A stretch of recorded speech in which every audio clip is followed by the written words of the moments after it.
Good morning বন্ধুরা। তো আজকে একটা কাজে বেরিয়েছিলাম সকালবেলায়। তো তারপর একটু বাইরে চা খেয়ে নিলাম ঠান্ডার মধ্যে। তো দেখো ব্যাগ তো নিয়ে আসিনি, একটা দোকান থেকে ব্যাগ কিনলাম, কিনে ব্যাগটা হাতে ধরিয়ে দিলাম। তো দেখো এবার সবজি বাজার করব, মাছ বাজার করব, করে তারপরে বাড়ি যাব। সবজির বাজার, শীতকাল মানেই তো তরতাজা সবজি দেখলেই মানে মনটা ভরে যায় যে কোনটা নেব আর কোনটা নেব না।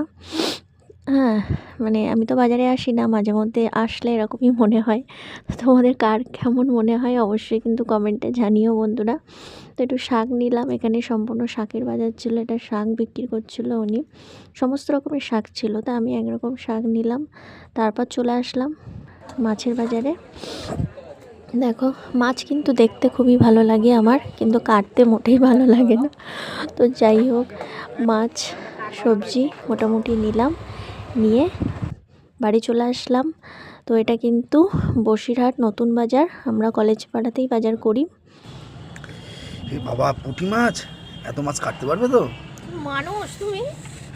হ্যাঁ, এই ঠান্ডার মধ্যে এই মাছ নিয়ে আসে কেউ? এতক্ষণ কতক্ষণ লাগবে জানো?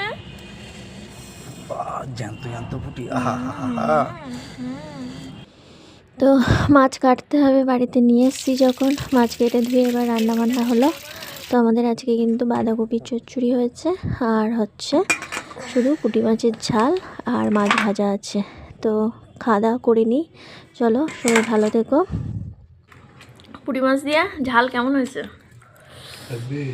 সত্যি কথা বলবা?